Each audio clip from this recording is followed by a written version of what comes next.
Hello दोस्तों, रोज़ की जबान लिखने ब्लॉग में सबका हार्दिक स्वागत है। सबके मंगल भविष्य की कामना के साथ आज प्रेरणास्पद बातों में दोस्तों मैं सृष्टि की रचना का महोत्सव यानी सृष्टि की रचना कैसे हुई और इस सृष्टि में मानव प्राणी किस प्रकार से हुआ और सृष्टि का प्रादुर्भाव किस प्रकार से हुआ, उसके बारे में अपने विचारों को प्रस्तुत कर रहा हूँ। दोस्तों,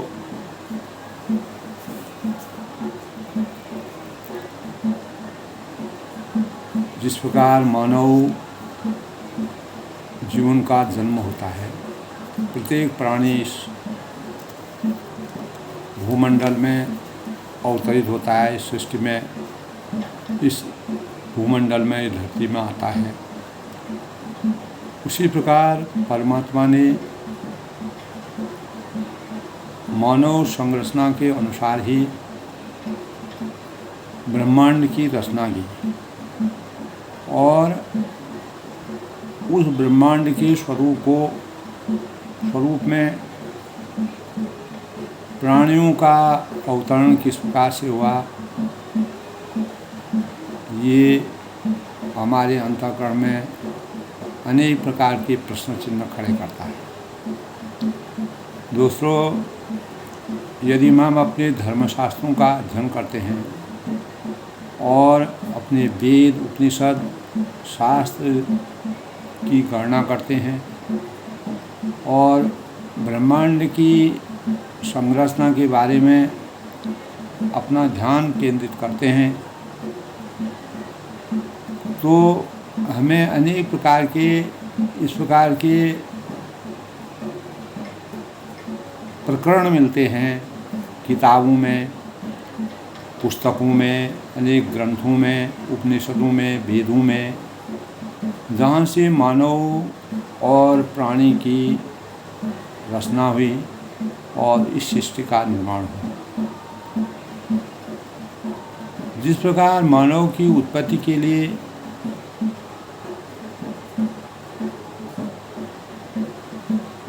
जैसे उत्पत्ति होती है, उसी प्रक्रिया में सृष्टि की उत्पत्ति का भी विधान परमात्मा ने अवतरित किया है। तो दोस्तों, सृष्टि के जन्म का महोत्सव जब हम जिस प्रकार मानव के जन्म का महोत्सव मनाया जाता है, किसी भी प्राणी के जन्म का महोत्सव मनाया जाता है, उसी प्रकार सृष्टि जिसमें हम रह रहे हैं, जिसमें हम निवास कर रहे हैं, जिसमें अनेक प्राणियों का अस्तित्व स्थापित है, उसका भी अपना एक अद्भुत लीला है, अद्भुत प्रक्रिया है। तो जिस प्रकार हम दोस्तों अनेक जगहों प्रमाणों में हम पढ़ते हैं, लिखते हैं, सोचते हैं, अनुभव करते हैं और वेद शास्त्रों में अनेक प्रकार के जो ग्रह हैं, नक्षत्र हैं, वेद हैं, शास्त्र हैं, उपनिषद हैं, तो उन्हीं के अनुसार सृष्टि की रचना का महोत्सव हमारे मस्तिष्क में घर करता है। तो दोस्तों, हमें प्रेरणा स्रोत के रूप में प्रत्येक मानव जीवन को इस प्रकार के भावों का संज्ञान होना चाहिए कि प्रकृति की रचना का प्रादुर्भाव, शुरुआत या प्रारंभ कहाँ से हुआ। तो दोस्तों, चैत्र नवरात्रि के पहले दिन कलश स्थापना की जाती है, जो कि हम लोग करते हैं। 9 दिन माँ दुर्गा के 9 स्वरूपों की पूजा अर्चना हम लोग विधि विधान के साथ माता के स्वरूप के अनुसार करते हैं। चैत्र नवरात्रि की प्रतिपदा को गुड़ी पड़वा की भी कहा जाता है। इस दिन सृष्टि का जन्म भी कहा जाता है ऐसा हमारे सनातन धर्म की मान्यता के अनुसार चैत्र माह के शुक्ल पक्ष प्रतिपदा के दिन ब्रह्मा जी ने सृष्टि की रचना की थी। ऐसे प्रमाण हमारे शास्त्रों में विद्यमान है। दोस्तों, हमें अपने अस्तित्व के बारे में कहाँ से हम इस सृष्टि की शुरुआत हुई उसका अवश्य ज्ञान थोड़ा बहुत होना चाहिए, ताकि हमारे होने वाली जो पीढ़ी है उसको भी इस प्रकार के भावों का ज्ञान प्राप्त हो।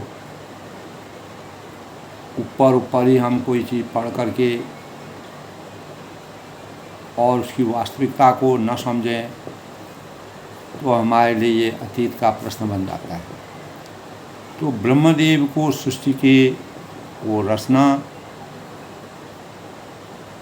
बाल देवता माना गया है और मनुष्यों के आदि पिता मनु के पिता होने पर ये परमात्मा कहलाते हैं। दोस्तों, ब्रह्मदेव की उत्पत्ति भगवान नारायण के नारी कमल से हुई थी और हिंदू शास्त्र में भगवान ब्रह्म देव को सृष्टि का रचयिता कहा गया है। ये सभी को मालूम है, सब लोग जानते हैं। तो दोस्तों, इस ब्रह्मांड में सृष्टि का दूसरा नाम ही वेदों में इस प्रकार की गणना है कि हमारा ब्रह्मांड 155.52 यानी 155.52 ट्रिलियन मानव वर्ष पुराना है। कल्पना करने की बात है दोस्तों। और इसका कुल जीवन, संपूर्ण जीवन जो है, वह जो जीवन काल इसका है वह 311.04 ट्रिलियन मानव वर्ष है। तो जो ब्रह्मा के 100 वर्षों के बराबर आंका गया है, उसकी बराबरी के अनुपात में है। दोस्तों, ब्रह्मांड का स्वामी, इस समस्त ब्रह्मांड का स्वामी ब्रह्मा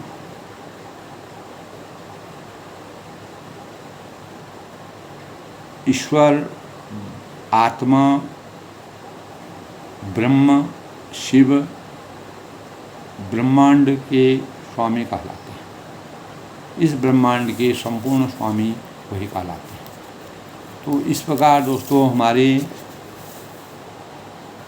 यानी चैत्र शुक्ल प्रतिपदा अर्थात सृष्टि के जन्मोत्सव के अवसर पर संबंधित जो बिंदु हैं उनके विचार विमर्श करने पर सृष्टि का जन्मदिन मनाने की दिशा में एक अनूठी पहल मानव जीवन ने प्राप्त की है।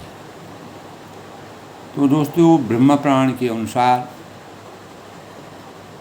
ब्रह्म पुराण में अगर हम अध्ययन करते हैं तो चैत्र मास जगत ब्रह्मा समजंग प्रथमे हनि, यानी अर्थात चैत्र मास के शुक्ल पक्ष के प्रथम दिन ब्रह्मा ने सृष्टि की रचनाओं को, इस सृष्टि जन्मोत्सव को क्यों न इस सब सृष्टि जन्म महोत्सव का रूप है। तो दोस्तों, 9 संवत्सर गुड़ी पड़वा का 9 वर्ष प्रतिपदा मनाकर हम विक्रम संवत 2077 में प्रवेश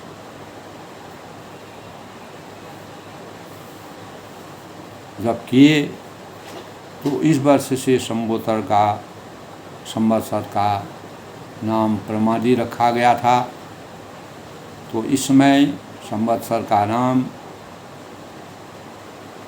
क्रोधी नाम संवत्सर या काल नाम संवत्सर तो विक्रम संवत प्रवर्तक विक्रमादित्य जैसे प्रजावत्सल नरेश से इसका प्रत्यक्ष संबंध है।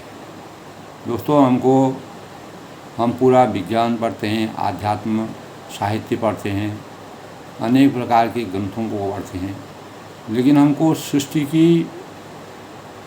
के उद्भव के बारे में भी थोड़ा सा संज्ञान ज्ञान सभी को होना चाहिए। तो शंकुओं पर विजय प्राप्त के उपलक्ष्य में महाराजा विक्रमादित्य ने भौगोलिक कर्क रेखा, जो कर्क रेखा होती है एवं शिप्रा नदी तट पर अवस्थित लोक तीर्थ उज्जैन में विक्रम संवत का आरंभ किया था। वहीं उन्होंने कालगणना केंद्र के लिए श्रेष्ठ स्थान मानकर काल द्योतक स्वयंभू श्री महाकालेश्वर का मंदिर भी स्थापित किया था। ये हम लोगों को अनेक पुस्तकों के अध्ययन करने से प्राप्त होता है। तो दोस्तों, वे अनादिकाल से ही कालगणना के बिंदु रहे। तो हमारी जो शास्त्रीय व्यवस्थाएं हैं के अनुसार संवत्सर आरंभ करने का अधिकार उसी महाराजा को प्राप्त रहा है जिसके राज्य में किसी व्यक्ति पर किसी का आर्थिक ऋण न हो, यानी कोई किसी पर परतंत्र न हो, अर्थात कोई भी ऋणी कहलाने के रूप में न रहता। तो दोस्तों, ऋषिगण, देवगण, यानी ऋषि ऋण होता है, देव ऋण होता है, पितृ ऋण होता है आदि के रूप में तो व्यक्ति ऋणी रहता ही है, किंतु आर्थिक दृष्टि से कोई किसी अन्य का कर्जदार न हो, इसका आशय यह है। दोस्तों, अनुमानतया हमारा अनुमान इस बात को इंगित करता है कि 2076 वर्ष पूर्व मालवाधीश सम्राट श्रेष्ठ विक्रमादित्य ने अपने राजकोष से इस राष्ट्र के प्रत्येक व्यक्ति को आर्थिक कर्ज मुक्त दिलाकर किसी प्रकार का कोई कर्ज से ऋण से मुक्त रहे 9 संवत्सर जन्मदाता होने का अपूर्व गौरव प्राप्त किया था। किंतु हम परस्पर आपस में फूट और गौरव गरिमा के अभाव में मुक्त जीवन के आनंद से वंचित हो गए तथा मानसिक दासता के कारण हमने भी 1 जनवरी को वर्ष का प्रारंभ मान लिया। ये हमारे लिए मजबूरी थी, क्योंकि हम मानसिक रूप से दास बन गए। जबकि भारत के 9 वर्ष का शुभारंभ चैत्र शुक्ल पक्ष प्रतिपदा से होता है। तो लोगों के संज्ञान में ये बात आती है कि हम चैत्र के शुक्ल पक्ष की प्रतिपदा को ही नया साल क्यों मनाते हैं। उसकी वास्तविकता को समझना हमारा सबसे बड़ा ज्ञान हमारे अंदर होना चाहिए, तब उसके बारे में हम तर्क वितर्क या कर सकते हैं। दोस्तों, रबी की फसल पहले प्राविधान यही था कि नई फसलें पैदा होती थी। जब रबी की फसल घर में लोग खेती पर ज़्यादा आश्रित थे और रबी फसल जब घर में आ जाने पर कृषि प्रधान जनता में प्रसन्नता और हर्षोल्लास का समय यह माना जाता है। सारे विश्व के जो कैलेंडर होते हैं, जो कैलेंडर में दिन बार के अनुसार अपनी गणना दैनिक प्रक्रियाएं करते हैं, का जन्मदाता होता है। क्योंकि जो अंग्रेज कैलेंडर वास्तव में भारतीय कैलेंडर की नकल मात्र है। अगर हम सूक्ष्म रूप से देखें तो अंग्रेज़ों ने भारतीय कैलेंडर की नकल की है, तथा तथ्य और भी हैं कि भारतीय कैलेंडर भारतीय त्यौहार पर्वों की भांति गणित पर ही आधारित रहा है। यानी गणित का जो वास्तविक दर्शन है वो भारत से प्रारंभ हुआ। तो ऋग्वेद कालीन भारतीय जो काल गणकों ने अपनी मेधा से तिथि, माह, संक्रांति तथा उसका प्रभाव देखते हुए संवत की संरचना और नवरात्रि स्थितियाँ जान ली थी।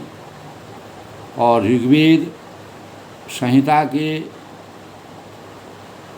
में इस संदर्भ में एक जगह कहा गया है कि द्वादशारं नहीं तज्जराय, द्वादशारं नहीं तज्जराय वर्षति चक्रम परिद्यामृतस्य आ पुत्रा अग्ने मिथुनासो अत्र सप्तशतानि विंशतिस्तस्थु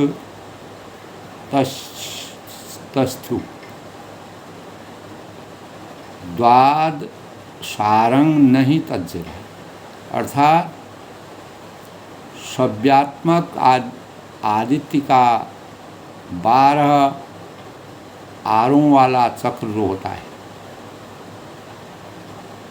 द्विलोक के चारों ओर सतत भ्रमण करते हुए, जिस प्रकार एक चक्र जो है लगातार भ्रमण करता है, किसी भी यंत्र में इस प्रकार का चक्र होता है कि वो इसी प्रकार आदित्य का 12 जो आरों का आला चक्र द्युलोक के चारों ओर सतत भ्रमण करते हुए भी नष्ट नहीं होता है। लगातार वह भ्रमण करता है, लेकिन वह अपने अस्तित्व को बनाए रखता है।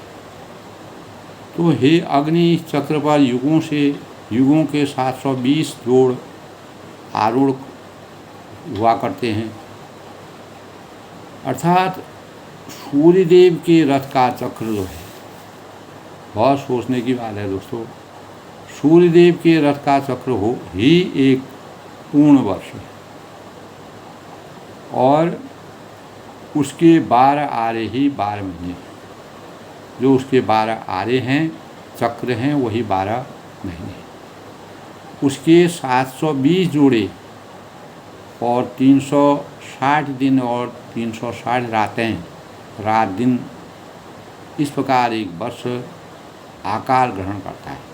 संपूर्ण अपने वर्ष जो है आकार में संपूर्ण होता है। तो वैदिक युग के जो खगोल शास्त्री थे, जो खगोल विद्ता थे, ज्ञानी थे, खगोल शास्त्री थे, ने 27 चांद नक्षत्रों को व्यवस्था बनाई। प्रत्येक खंड के 2.25 भागों को राशि संज्ञा दी गई। इस प्रकार उन्होंने अंतरिक्ष में 27 चांद नक्षत्र तथा 12 राशियों की स्थापना करके हर राशि में 30 अंश और हर नक्षत्र में 13 अंश और हर कलाओं के प्रमाण से चंद्रमार्ग को 360 अंशों या दिनों में विभाजित कर दिया, इस प्रकार से बांट दिया। दोस्तों, उन नक्षत्रों के आधार पर जो कि उन्हें पूर्ण चंद्र यानी पूर्णिमा के दिन के अंतिम दौर में दिखाई देता था, उस पर भी महीनों का नामकरण कर दिया गया। तो उसमें जो उनका भी महीनों के नाम से नामकरण करना अनिवार्य था, ताकि हम उनकी पहचान कर सकें। जैसे चित्रा नक्षत्र के निकट होने पर चैत्र, कृतिका नक्षत्र से कार्तिक और विशाखा आदि, ऐसे क्रमबद्ध रखना। तो पुरुषोत्तम मास का अधिमास की स्थिति से भी वे अपरिचित नहीं थे, उससे भी परिचित थे। ऋग्वेद संहिता में इस तथ्य पर एक प्रसंग स्पष्ट अंकित है दोस्तों। वेद मासो धृतव्रतो द्वादश प्रजावतः वेदा यह उपजायते। वेद मासो घृतव्रतो द्वादश प्रजावतः वेदा यह उपजायते, यानी अर्थात वरुण 12 महीनों और उनसे उत्पन्न होने वाले प्राणियों को जानता है, वह अधिक मास को भी जानता है। इस तरह स्पष्ट है दोस्तों, पुरुषोत्तम मास वैदिक रूप में ही भारतीय संवत्सर का कैलेंडर का एक अधिक यानी अविभाज्य भाग रहा है। अगर हम वैदिक खगोल शास्त्रों के से यह निष्कर्ष वैदिक शास्त्रियों ने इस प्रकार से जो खगोल शास्त्री से उन्होंने इस प्रकार का निष्कर्ष निकाल लिया था कि चंद्रमा अपने तय मार्ग के प्रतिवर्ष 11 अंश पीछे हटकर आता है। इसीलिए चंद्रमास का ऋतुओं के समान संबंध रखने के उद्देश्य से उन्होंने प्रत्येक तीन चांद वर्ष व्यतीत किए, हो जाने पर एक अधिक चंद्रमास को उसमें जोड़ देने की व्यवस्था प्रारंभ की थी। इससे सौर वर्ष का तारतम्य स्थापित हो गया और सौर मास के प्रथम दिवस को संक्रांति नाम से दिया जाता है। साथ ही सूर्य व चंद्रमा के मार्ग में जो 12 अंशों के अंतर के समय में तिथि कहा गया है। तो दोस्तों, हमारे जो पुरातन जो भारतीय दर्शन है, भारतीय कालगणना पद्धति के अनुसार काल के 2 सूक्ष्मतम प्रतिमान तय थे, जो त्रुटि और तत्परस कहे जाते हैं। तो एक दिन रात में 17 अरब 49 करोड़ 60 लाख त्रुटियाँ और 46 अरब 65 करोड़ 60 लाख तत्परस होते हैं एक दिन और एक रात। तो जो हमारा नव संवत्सर हमारे समक्ष ऊर्जा के अक्षय स्रोत को खोलकर हमारा आह्वान करता है कि हम स्वयं को जानें, अपनी संस्कृति को जानें, अपने को पहचानें। मानवीय संस्कृति के विकास में वेद ज्ञान और विज्ञान के क्षेत्र में हिमालय की भांति जो गगनचुंबी और जन जन की प्रेरणा के स्रोत रहे हैं, जीवन की समस्त गतिविधियां में ओज है, तेज है, आशा है, उत्साह है, बल है, ऊर्जा है, सतत प्रवाहिनी की जैसे गंगा जैसी अनेक सरिताएँ उसमें प्रवाहमान होती है, निरंतर बहती है। गंगा की पवित्रता आज भी मानव मात्र के लिए प्रेरणा की स्रोत है। तो वे कर्मनिष्ठ मानव जीवन को, प्राणों के चिंतन शक्ति को रस सिंचित करती थीं। नैराश्य, भय, अकर्मण्यता, पलायन वृत्ति, अव्यवस्था, कंजूसी आदि का वहाँ पर किंचित मात्र भी आभास नहीं होने देती हैं। और चिंतकों ने मनुष्य की प्रतिभा का संपूर्ण निष्ठा से विश्वास का व आस्था व्यक्त की। उन्होंने स्वयं का महत्व बताते हुए कहा कि हे मनुष्यों, तुम स्वयं ही अपने भाग्य के निर्माता हो। तुम सूर्य की भांति एवं प्रकाशित होकर जगत के लिए अनुकरणीय बनो, प्रेरणा के स्रोत बनो और उठो जागो और लक्ष्य पूर्ति होने पर चलते रहो। जब तक तुम्हारा लक्ष्य पूर्ति न हो तब तक तुम चलते रहो। इस प्रकार की प्रेरणा हमारे सृष्टि के जन्म के महोत्सव के उपलक्ष्य में हमको प्राप्त होते हैं।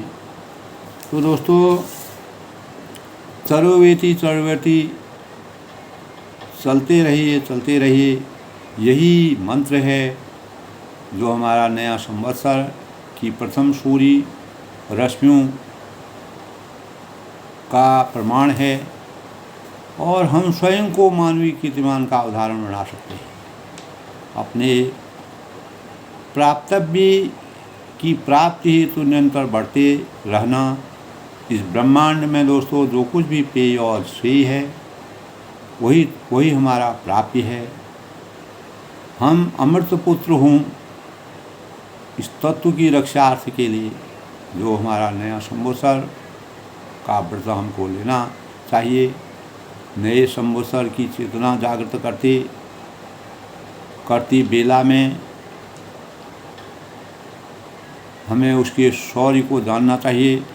हम मिलकर विचार करें, हम कौन थे, क्या हो गए और क्या होंगे आगे अभी।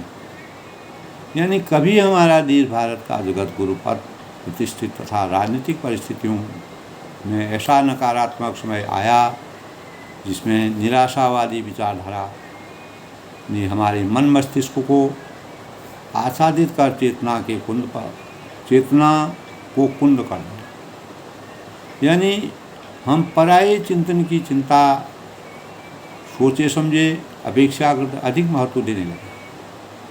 तो यहाँ पर दोस्तों हमें अपने पूर्वजों द्वारा जो प्रदत्त ज्ञान और विज्ञान की रुचि अरुचि के भाव प्राप्त हुए हैं।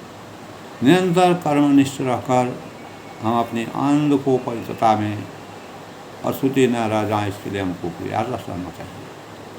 तो एक प्रेरणास्पद भावों के अनुसार सोते जागते उठते बैठते चलते फिरते सफलता का ही चिंतन हमें करना चाहिए।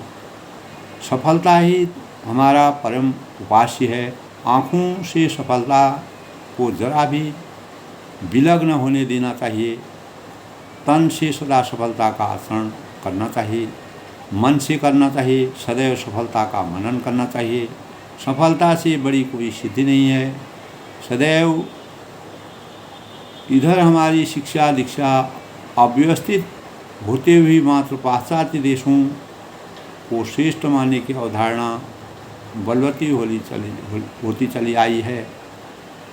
आज जो स्कूलों में पठन पाठन हो रहा है उसका स्वरूप भी बदल गया है। ऐसे में खाओ पियो और मौज करो की संस्कृति अपने पैर पसारने लगी। तो दोस्तों काम के लिए तन झुकाना, हाथ पैर काले करना या पसीना बहाना हमें अच्छा नहीं लगता है। कल्पना करने की बात है दोस्तों कि काल पूछ रहा है कि जब उत्पादकता का स्तर सुधरेगा नहीं तो बात बनेगी नहीं। उपयोगी संस्कृति के हाथों स्वयं को सोकर हम कहीं एक और नवीन दास्ता के शिकंजे में तो पूरी परिवेश को नहीं धकेल रहे हैं। इस बात का हमें संज्ञान रहना चाहिए। आवश्यकता इस बात की है कि दोस्तों कि आज इस विषय का चिंतन मनन और जागरण करने की बेला में हम समाज की परिवार राष्ट्र और स्वयं के अस्तित्व की रक्षा की उपेक्षाओं को करने के लिए क्या कदम उठा रहे हैं और किस प्रकार के भावों को बटोर रहे हैं। तो हम 9 वर्ष की इस बेला में तेज का चिंतन करें, अपनी संवेदना का और चेतना का विस्तार करें। जब यह होगा हम मनुष्यों के साथ अन्य प्राणी और समूची प्रकृति तथा पर्यावरण एक होकर सृष्टि के जन्म का महोत्सव उल्लासपूर्वक मना सकते हैं। यही हमारे लिए दोस्तों प्रेरणा के स्रोत के रूप में विराजमान होते हैं। इसी से हम अपने अंतर चेतना को जगा सकते हैं, अपनी कल्पनाओं को साकार कर सकते हैं, अपने सपनों को उजागर कर सकते हैं अपने देश की उन्नति कर सकते हैं। अपने देश के जो साहित्य है, जो हमारे वेद हैं, हमारा सनातन है, उसकी रक्षा कर सकते हैं। हम पाश्चात्य संस्कृति के साथ प्रतिस्पर्धा की दौड़ में अपने अस्तित्व की रक्षा करना हमारा प्रत्येक नागरिक का जन्मसिद्ध अधिकार होना चाहिए। जो भावी पीढ़ी है, सृष्टि के जन्म की महोत्सव जो कि चैत्र शुक्ल प्रतिपदा के दिन होता है, उसके बारे में गहन शोध करके, गहन अध्ययन करके उसकी वास्तविकता को समझने के लिए हम अपने देश की मान मर्यादा को बढ़ाने के लिए सही भावों और मानवीय संस्कृति के विकास में वेद ज्ञान और विज्ञान के क्षेत्र में हिमालय की भांति गगनचुंबी और जन जन की प्रेरणा के स्रोत बनने का कार्य करें। तभी हम दोस्तों 21वीं सदी में विश्व गुरु के पद पर आसीन हो सकते हैं। यही हमारी सोच होनी चाहिए, यही हमारी कल्पना होनी चाहिए। यह तभी संभव है दोस्तों जब हम अपनी संस्कृति की मूल को समझें। संवत्सर जो हमारे देश का, हमारे कैलेंडर का सबसे प्रारूप है, उसकी मान्यता को, गणना को अपने देश में चरितार्थ करने के सभी के भाव उत्प्रेरित करें, सभी को उसके अनुसार चलने का। तभी हमारा मन बनेगा, तभी हमें देश के प्रति अनुराग होगा और देश का मान मर्यादा बढ़ेगी। और निश्चित ही एक समय ऐसा आएगा कि दोस्तों आने वाला जो कल है, जो हमारे कल के होने वाले युवा हैं, उनके कंधों पर हैं, वही अपने संस्कारों को, अपने देश की, अपनी सृष्टि के जन्म के महोत्सव को हमें अपने देश में मना करके 21वीं शताब्दी की शुरुआत में विश्व गुरु की देहली पर खड़ा होने के स्वप्नों को साकार करने के भाव सबके अंतःकरण में होने चाहिए। सबके मंगल कामना के साथ आनंद लेखनी ब्लॉग में आज के प्रेरणादायक विचारों में मैंने सृष्टि के जन्म के विषय में जो बातें बताई अपने ज्ञान के अनुसार, पुस्तकों के अध्ययन से, तो ये सबके लिए एक प्रेरणा का स्रोत है। सब लोग इसका आनंद उठाएं और देश को उन्नति के मार्ग पर अग्रसर करें। सब लोग सुख रहे, प्रसन्न रहें, खुश रहें।